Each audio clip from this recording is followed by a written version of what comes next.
Tengan todos ustedes buenas tardes. Siguiendo con las actividades del curso, pues vamos a presentar al doctor Carlos Benítez Villafane. Él es médico infectólogo, máster en salud pública, ex jefe del servicio de infectología del Hospital Nacional Arzobispo Loaiza y es además director ejecutivo de la Dirección de Prevención y Control de HIV/SIDA y enfermedades de transmisión sexual y hepatitis del Ministerio de Salud. Él va a tratar el tema de HIV y SIDA y enfermedades de transmisión sexual en el embarazo. Doctor Benítez, puede usted empezar.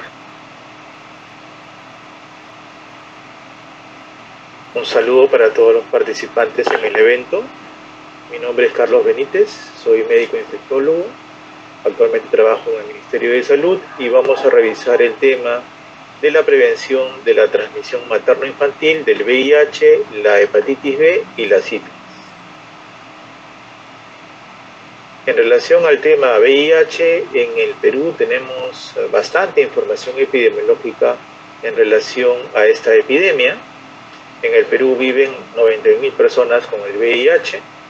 La transmisión es predominantemente sexual, 98% de los casos son adquiridos a través de la vía sexual, mientras que la prevalencia en la población en general es baja, 0.3%. Esta se incrementa notablemente en algunos grupos de población, como son la población de hombres que tienen sexo con hombres, también la población de mujeres transgénero con 31.8%. Últimamente se ha documentado un inusual incremento del VIH en algunas poblaciones indígenas de la Amazonía, como es el caso de la población Abajún, con 1.8%, y también se estima que en la población de migrantes venezolanos este porcentaje es mayor que el de la población general. En el país, por cada mujer viviendo con VIH, hay 3 varones viviendo con VIH. El 51% de los casos se diagnostica en personas jóvenes, entre 20 y 34 años, y el 58% de los casos del país se localizan en Lima y Callao, pero tenemos casos en todo el territorio nacional. El programa de control de las infecciones de transmisión sexual en el país tiene 3 ejes de intervención. En el eje de la prevención tenemos una serie de actividades, como es la información, la cual llega a la población para reducir sus riesgos, la entrega de preservativos, el manejo sindrómico de las infecciones transmitidas sexualmente, las intervenciones biomédicas que se llaman profilaxis post-exposición, que tienen por objetivo reducir la posibilidad de adquirir el VIH en un espacio ocupacional, en el trabajo, pero también en una exposición sexual, por ejemplo. La profilaxis previa a la exposición, que es una intervención distinta, que se entrega a personas que no tienen VIH, pero que están en alto riesgo de adquirirlo. Es importante resaltar el efecto preventivo del mismo tratamiento antirretroviral. Y para el caso específico de la hepatitis viral tipo B, existe una vacuna segura y efectiva para su prevención. El Programa Nacional está actualmente desarrollando la política pública para que se pueda contar con la profilaxis previa a la exposición en las poblaciones de mayor riesgo. En el eje del acceso al diagnóstico y monitoreo, el país se caracteriza por implementar desde hace bastante tiempo el uso de pruebas rápidas inmunocromatográficas, tanto para VIH como últimamente para hepatitis B, C, sífilis, a la vez que en establecimientos más complejos se sigue utilizando los métodos automatizados para el tamizaje, como es el ELISA, y para la confirmación el Western Blot o la inmunofluorescencia indirecta. Otra tecnología que en los últimos años se ha venido implementando tiene que ver con las pruebas moleculares para VIH y hepatitis a través de plataformas de biología molecular simplificadas, llamadas GeneXpert. En el eje de acceso al tamizaje, lo que se está trabajando actualmente a través de pilotos es el desarrollo de autotest o autopruebas para que las personas puedan conocer su estado serológico con relación al VIH.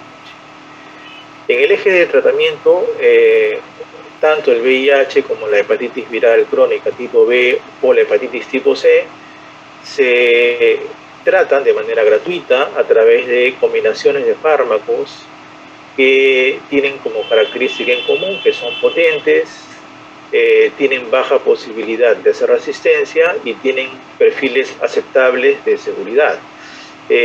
Todas estas acciones son parte de lo que el Programa Nacional despliega en las diferentes regiones para prevenir y controlar las infecciones transmitidas sexualmente. Yendo al tema de la transmisión materno-infantil del VIH, en el Perú se estima que la transmisión materno-infantil representa el 1.38% de los casos.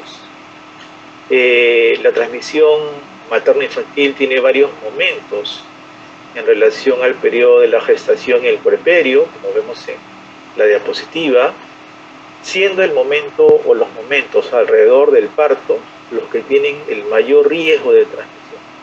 Entre el 50 y el 60% de los casos de niños infectados por el VIH adquirieron el virus en momentos alrededor del parto. Cuando se analizan las causas o los momentos en los cuales se adquirió el virus del VIH, esto se ha hecho a escala global, se ha identificado que dentro de las múltiples razones que están allí mencionadas, la razón más importante, hablando de magnitudes, es cuando la gestante viviendo con VIH no recibe el tratamiento antirretroviral durante el embarazo o lactancia. Esa es la principal causa por la cual los niños que nacen de madres con VIH pueden resultar infectados. Pero hay una serie de intervenciones que se realizan en la gestante, ya sea durante el periodo mismo de la gestación o intrauterino, ya sea en el momento del trabajo de parto o en el puerperio, también en el recién nacido, para reducir la posibilidad, la tasa de transmisión materna. La primera acción importante es el acceso temprano y oportuno a las pruebas de diagnóstico. La segunda, que está en rojo, es probablemente la más importante y de mayor impacto, que es el acceso al tratamiento. La cesárea electiva, en algunos casos, no en todos. El evitar la lactancia materna en todos los casos posibles. Y administrar profilaxis con antirretrovirales a los recién nacidos expuestos. Esto está resumido en la normativa nacional. Esta es la norma nacional para la prevención de la transmisión materno-infantil de las 3 enfermedades que vamos a comentar, y resume lo que yo voy a presentar a continuación. En el caso del tamizaje para VIH, una acción estratégica, utilizamos las pruebas rápidas. Se tiene que hacer la primera idealmente en el primer trimestre y repetir una en el tercer trimestre. Las pruebas rápidas son de diferente tipo. Pueden ser pruebas rápidas de VIH de tercera generación, que solamente detectan anticuerpos, o de cuarta generación, que detectan antígeno y anticuerpo. Pueden ser pruebas rápidas duales, que combinan el tamizaje de VIH o sífilis, o también los métodos automatizados de ELISA se consideran pruebas de tamizaje. Es importante que estas pruebas se realicen en todos los puntos de atención, desde el primer nivel de atención. Y otra cosa importante es que en la misma consulta se tiene que entregar el resultado. También es importante que las parejas de las gestantes se puedan hacer pruebas para descartar que tengan VIH y evaluar lo que se llama la serodiscordancia. Las pruebas de tamizaje no están recomendadas en niños expuestos menores de 18 meses porque hay un pasaje pasivo de anticuerpos de la madre viviendo con VIH al niño expuesto, lo que hace difícil el diagnóstico a través de este tipo de métodos. Acá está el algoritmo de tamizaje con pruebas rápidas, eso lo pueden revisar posteriormente en detalle. Hay que saber que siempre hay que tener en cuenta las pruebas confirmatorias para VIH, sobre todo en el caso de gestantes, y estas son varias: la inmunofluorescencia indirecta o IFI, el inmunoblot o Western blot, y la detección de carga viral a través de biología molecular. Es importante que todas las gestantes con una prueba de tamizaje sea una prueba rápida, sea una prueba ELISA, siempre cuente con pruebas confirmatorias. En el caso de los niños expuestos, las pruebas confirmatorias detectan el DNA del VIH, es una prueba distinta. Estas pruebas son gratuitas y se brindan en todos los establecimientos públicos a nivel nacional. A la derecha tienen un equipo que se llama GeneXpert, que permite la medición de la carga viral del VIH en tiempo real y que está en muchos establecimientos del país y en varias regiones del país también. Entonces, hablando de pruebas confirmatorias o cuando se diagnostica un caso de gestante o de niño, para el caso de la gestante es importante contar con 2 pruebas rápidas de tercera escenario, de fabricante distinto. Puede ser también el caso de una prueba de tercera generación con otra de cuarta generación. Puede ser la combinación de una prueba rápida y un resultado de ELISA, o de una prueba rápida con alguna prueba confirmatoria. Puede ser esta IFI o carga viral. Y en el caso de niño, como ya se ha mencionado, para el diagnóstico tienen que haber 2 solicitar en el primer mes y tercer mes de vida, o si es un niño mayor de 18 meses, allí sí se pueden hacer métodos que detectan anticuerpos, como es el método ELISA. Importante lo que está abajo: toda gestante que se hace diagnóstico de VIH con prueba de tamizaje tiene que tener pruebas confirmatorias en todos los casos.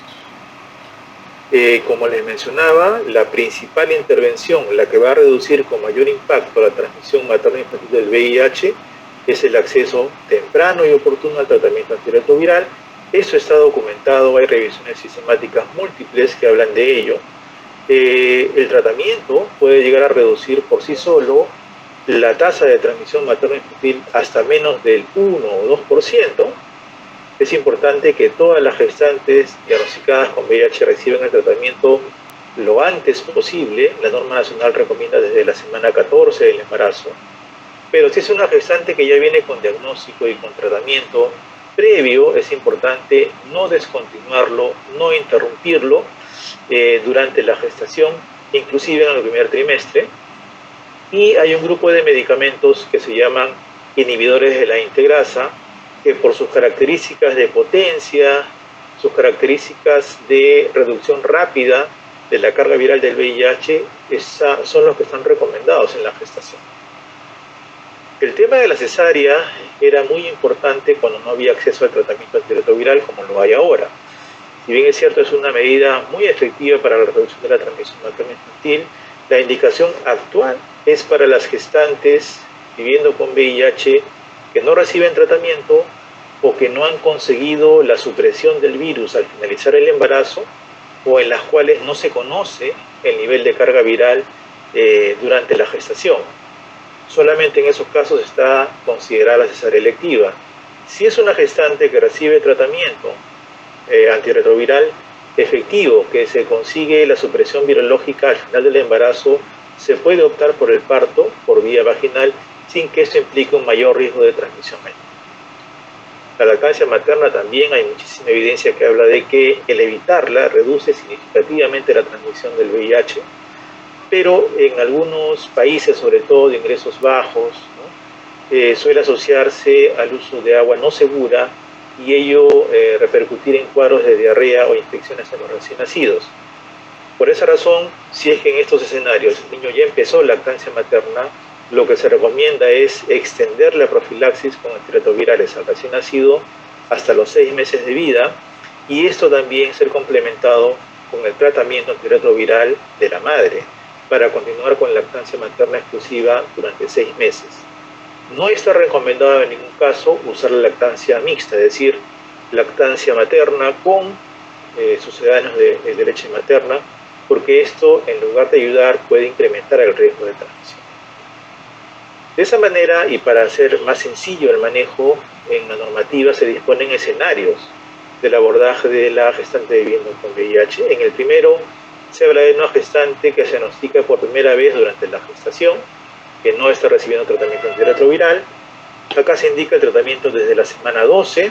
Está ahí mencionado el esquema de tratamiento: tenofovir, lamivudina, raltegravir.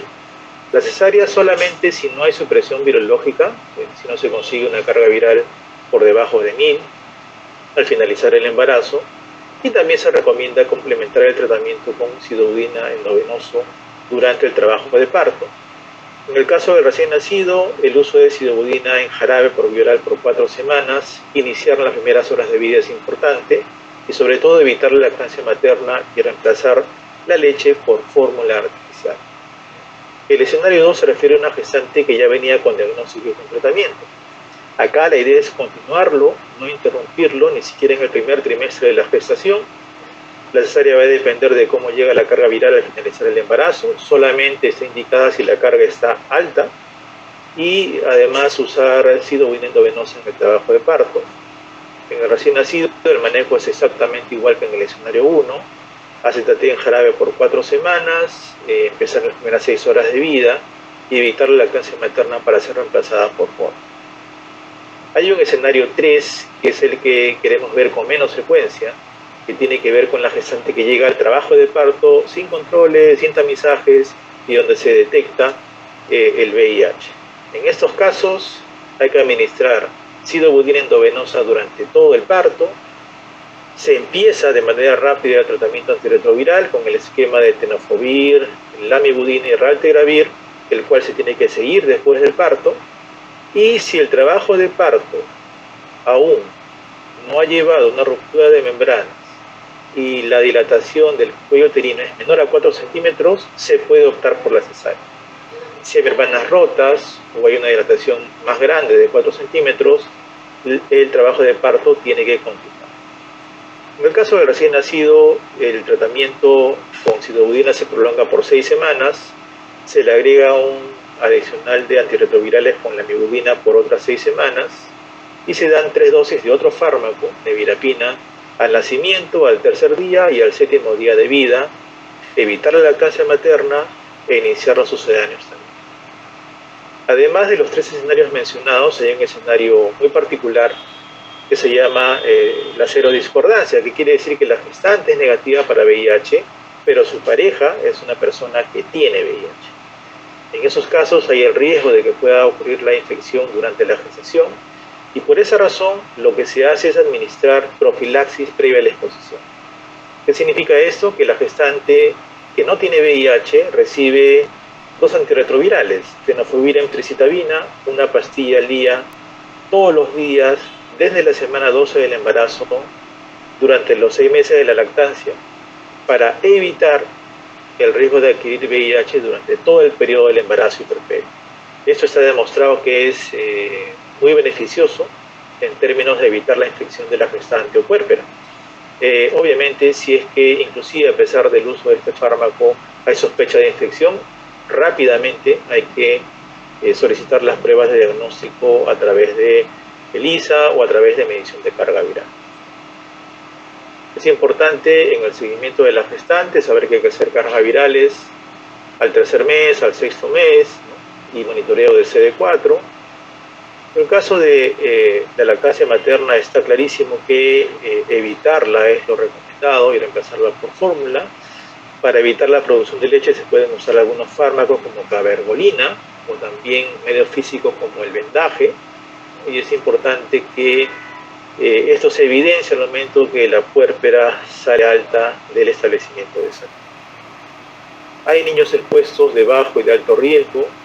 ¿Quiénes son los niños expuestos de alto riesgo? O las gestantes que fueron diagnosticadas en el escenario 3, ¿no? O muy tarde en el embarazo, ¿no? Las cuales no recibieron ningún tipo de tratamiento antirretroviral, y los recién nacidos que nacen de una gestante serodiscordante, hay que tener cuidado. Y al alta hay que hacer un seguimiento minucioso del caso, pedir las pruebas correspondientes para determinar si hubo una infección. Este es el protocolo de seguimiento de recién nacido para descartar o confirmar el caso. Como ven, hay una solicitud de PCR, la prueba de DNA para VIH el primer mes y una segunda al tercer mes, ¿no? Con 2 PCRs positivos se tiene el diagnóstico confirmado. Con 2 PCRs negativos se tiene el diagnóstico descartado. Y se da el caso de que el niño se pierde en el seguimiento y luego aparece después del año y medio de vida se puede hacer el diagnóstico con pruebas de detección de anticuerpos. Para el caso de la hepatitis B, que es una enfermedad distinta, las formas de transmisión tienen que ver también con los diferentes momentos del parto o puerperio. Antes de eso, veamos algunos datos de prevalencia de hepatitis B. En el Perú es 0.4%, pero tenemos 5 regiones que tienen una prevalencia elevada, más del 1%, que están mencionadas en el mapa: Loreto, Amazonas, Ayacucho, Cusco y Apurímac. Tenemos también datos a partir de estudios de hepatitis C, donde en general la seroprevalencia es baja, pero hay una región que estagna con una prevalencia mayor del 1%. Es importante para el tema de la interpretación correcta de los marcadores serológicos de hepatitis B saber que el marcador por excelencia es el llamado antígeno australiano o antígeno superficie. Su presencia indica infección y su persistencia en el tiempo, durante más de 6 meses, nos habla de infección crónica por hepatitis B. Es importante que todas las gestantes se hagan pruebas de descarte de hepatitis B, sobre todo y particularmente las que residen en zonas endémicas, ¿no?, a través de pruebas rápidas, que es lo que hacemos, ¿no? Y a toda gestante que resulta reactiva a una prueba rápida de hepatitis B, tenemos que hacer todo el panel serológico, la evaluación de la función hepática, la carga viral para hepatitis B, las pruebas de imágenes para determinar qué acciones tomar con relación al manejo del caso y también medidas para reducir la transmisión materno-infantil de la hepatitis B que se podría dar. En ese sentido, el escenario de manejo tiene que ver con la presencia de algunos marcadores serológicos. Si esa gestante que tiene el antígeno positivo de superficie tiene además presencia del antígeno E, se recomienda iniciar el tratamiento antiviral con tenofovir desde la semana 24. Y si hay ausencia del antígeno E, pero si hay una carga viral elevada, más de 200.000, o una elevación de transaminasas, también está recomendado empezar el tratamiento antiviral. A diferencia del caso de VIH, el parto aquí es por vía vaginal, no se recomienda la cesárea. Y en el recién nacido se administran las medidas más importantes para evitar que el niño resulte infectado con hepatitis B, que es básicamente la vacunación. Administración de la vacuna del recién nacido convencional y un instrumento específico que es la inmunoglobulina específica contra la hepatitis B. Aquí, a diferencia de VIH, la lactancia materna es absolutamente normal. Algunas consideraciones en relación al tratamiento de la gestante con hepatitis crónica B, que ya han sido mencionados. Importante, lo más importante para evitar la transmisión de la hepatitis B durante la gestación es al recién nacido que reciba la vacuna convencional y la inmunoglobulina contra la hepatitis B. El seguimiento se hace con la prueba de antígeno de superficie o australiano y el anticuerpo contra el antígeno de superficie. Se hace un seguimiento entre los 9 y 12 meses de edad, ¿no? Y obviamente la presencia del antígeno de superficie indica que el niño está infectado y la ausencia es un niño que no ha sido infectado con hepatitis B. Y finalmente el tema de la sífilis, que es una enfermedad producida por un treponema. En realidad es una enfermedad que tiene una presentación clínica diversa, ¿no? El diagnóstico clínico cuando hay síntomas es relativamente sencillo. A la derecha tenemos fotografías con las típicas lesiones en palmas y plantas de la etapa secundaria de la sífilis, pero en la práctica lo que vemos generalmente son personas asintomáticas que vienen con pruebas que tienen que ser interpretadas adecuadamente, y aquí las pruebas son no treponémicas o inespecíficas y treponémicas o específicas. Vamos a ver algunas diferencias de ellas, ¿no? Treponémicas son inespecíficas, en realidad se pueden presentar acá falsos positivos. Ejemplos de ellas son BDRL, RPR, son pruebas de tamizaje por excelencia, pueden ser cualitativas o cuantitativas, y son útiles las cuantitativas en el seguimiento luego del tratamiento. En cambio, las pruebas treponémicas son específicas, detectan anticuerpos treponémicos, son el FTA, TPHA y la prueba rápida de sífilis.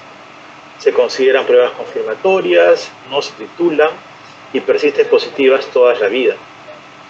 En el caso de la gestante ¿Cómo se hace el algoritmo de diagnóstico? Se empieza por una prueba treponémica, la prueba rápida de sífilis, y si la prueba rápida reactiva, se hace la prueba no treponémica, el RPR, se titula.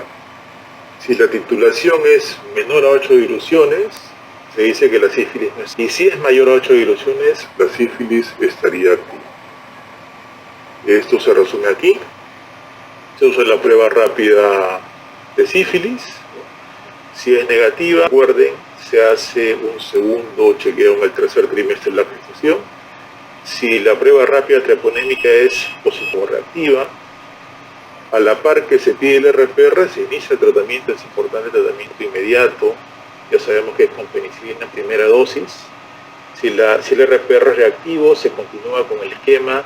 Si el RPR es no reactivo, ¿no?, hay que hacer una prueba adicional porque es un caso donde hay que definirlo bien. Y el manejo, como sabemos, es básicamente con penicilina benzatínica 2.4 millones de unidades semanal por 3 semanas.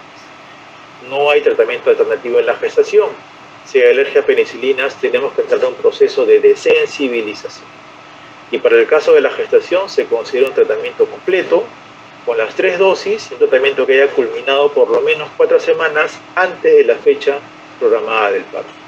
Importante, como cualquier ITS, identificar a los contactos, a la pareja, y si tiene sífilis, tratar. Siempre atentos a la posibilidad de reinfección, porque una persona, una gestante, puede ser tratada y curada de sífilis en primer trimestre, pero reinfectarse en el tercer trimestre. Las definiciones de caso para vigilancia son muy amplias. Cualquier gestante que no recibe el tratamiento es considerada como una gestante que potencialmente tiene un caso de sífilis congénita en el recién nacido. Aunque la clínica es muy florida, en realidad la mayoría son asintomáticos. La hepatomegalia es característica en el recién nacido. Hay muchas manifestaciones mucocutáneas como las que se ven allí, el pemphigo sifilítico, por ejemplo. El compromiso óseo también se presenta con frecuencia, y otras alteraciones hematológicas, neurológicas son características de la sífilis congénita con evidencia y manifestaciones clínicas. Pero en la parte de laboratorio, básicamente tenemos como criterios la elevación de los títulos de las pruebas no treponémicas del recién nacido con relación a los de la madre, la detección, cuando es posible, de anticuerpos IgM específicos para treponema pallidum con FTA. Esta prueba no está en realidad muy disponible en los establecimientos, o la demostración por microscopía de campo oscuro del treponema en cordón umbilical, placenta o secreciones o lesiones en los recién nacidos. El diagnóstico en realidad no es sencillo, y por eso en el escenario de manejo tiene mucho que ver, primero, el resultado de las pruebas, lo que les mencionaba, si las titulaciones son mayores a los de la madre, 1, 2, si la madre recibió tratamiento completo o no. En el caso del recién nacido, la presencia de alteraciones clínicas, radiológicas y hematológicas. En función de esta evaluación, se puede concluir que hay a la izquierda una neurosífilis congénita, que se trata con penicilina sódica a dosis muy elevadas por 14 días.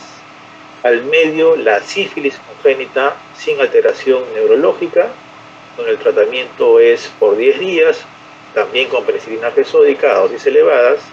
Y a la derecha, donde no hay aparentemente una sífilis congénita, pero de todas maneras se recomienda una dosis única de penicilina benzatínica cuando el tratamiento no ha sido completo, a pesar de que no hayan alteraciones ni clínicas ni de laboratorio y no haya tampoco una elevación significativa del RPA.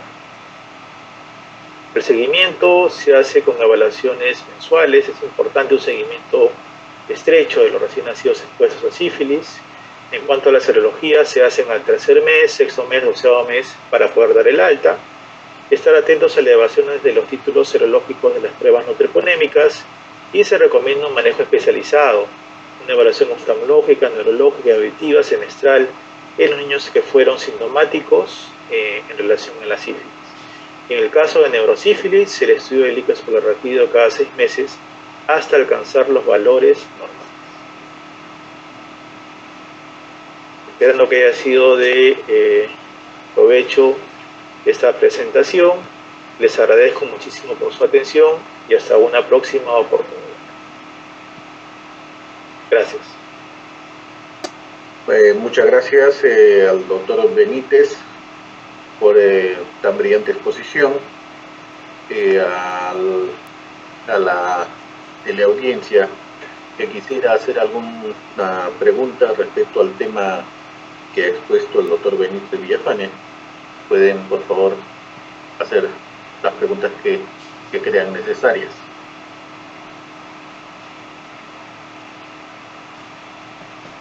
Bien, agradecemos al doctor Carlos Benítez Villafane por la excelente exposición del tema HIV, SIDA y enfermedad de transmisión sexual en el embarazo.